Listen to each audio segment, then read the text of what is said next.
I know you know what time it is. It's 8 o'clock, baby. It's time to crank that volume up to 11. Welcome to Squawk Box Radio, the place where nothing real happens, and I really care what you people think about that. I really do. Today in the news, local church today will be giving 2 free seminars today. First one is Preparing for Marriage, and the second one is A Look at Hell. County plans to plan strategic plans, hospitals resorting to hiring doctors, and scientists blame germs for illnesses. Wow, okay. Now on with the show. We are here, people, and in the studio today, you guessed it, Travis. So, Travis, how are you doing today? I'm good. I was expecting more, but it is good to hear that, Travis. Do you want to take a caller's question? We can do that. But first, you guessed it, more commercials. I really don't know why we do these anyways. Forget it. We won't play commercials. We can always say that someone is sponsoring us. I don't think it works like that. Well, too bad, because it is what I am doing. So start calling now, people. Okay, we have a caller now. Caller, what's your question? What was marriage like in the military? Travis? It had its ups and downs, like anything. Time away can be a good thing, but it can also be a bad thing.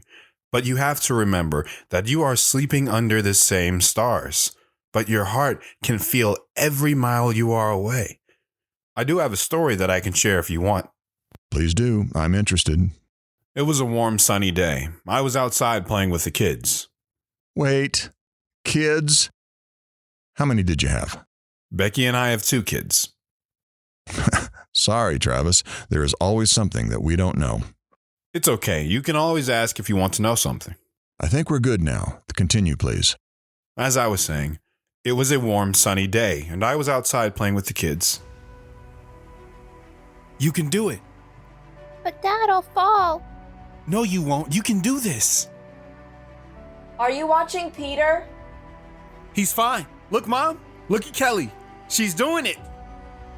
I'm doing it. Dad! I got you, honey. She crashed hard and her knees were bloody. Come on, honey. You have to get back on. Dad, I'm bleeding. Let me clean her up. Kelly, just because you're bleeding doesn't mean you have to stop. Come on, get back on the bike. You can do this. Not now, Mom. Mom, let her do this. I lifted her up and stood up the bike and put her back on the bike, and she pedaled down the street and then came back. Tears in her eyes, but a smile on her face. I was so proud of my little girl. You knew that she could do it, didn't you? We can all do it. You just have to keep on going. Have to keep moving.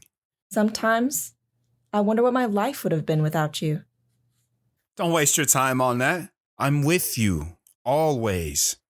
Moments later, a Humvee showed up to the house, and out came a private. Staff Sergeant Clark. Yes? My orders are to give this to you. Thank you, Private. Was there anything else? No, Sergeant. With that, he got back into the Humvee and drove off. What is that, Travis? Having receiving these a couple of times before, I knew what they were. Orders, probably. Orders? For what? You're not going to want to hear this, but I'm probably leaving soon. You just got back. You haven't been home more than a week. With that, I opened the envelope and pulled out the paper. I was right. I was being shipped out tonight. I'm sorry, honey. I'll help you pack. I won't need it. Now being part of a special forces unit, we knew that most of the time we couldn't say anything to anybody. But this one was different. I knew I was going to be away for a long time.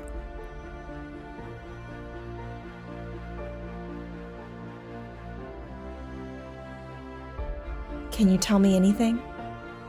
I will when I can. I went inside and packed a small bag. I knew where we were going, and clothing was always a dead giveaway to spot Americans. I packed what I could.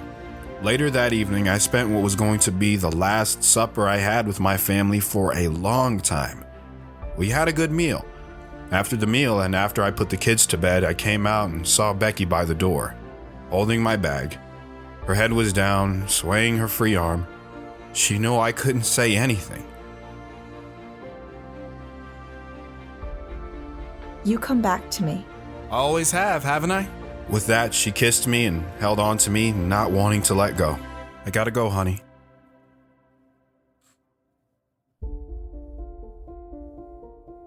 I know. She let me go, and I opened the door and walked to where we were all meeting. Gentlemen, we are going to be gone for a while. I hope you all gave your wives something to remember you by. We did our meeting, and I checked out my team and went through their stuff, dropping everything that had names on it, White Sox, and anything else that was American. Later, we boarded the plane and left the States for 6 months. Your wife didn't see you for 6 months? That's correct.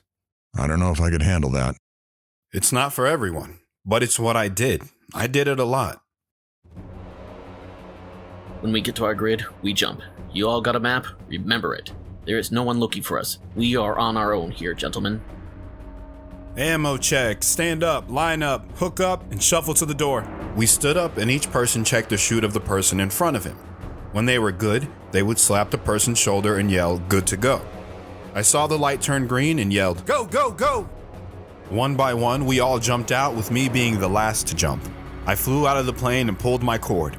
The parachute opened and I guided myself down into a clearing. We didn't land anywhere close to our target. I took off the chute and rolled it up and buried it under some brush and overgrown grass. I started walking to the target, 100 miles away. Get him some water. I started walking east, and of course it was uphill. I walked through trees, crossed streams, avoiding people wherever and whenever I could. I foraged berries and fruits along the way, slept under the stars or slept in barns, making sure I awoke before the owners were out of the house.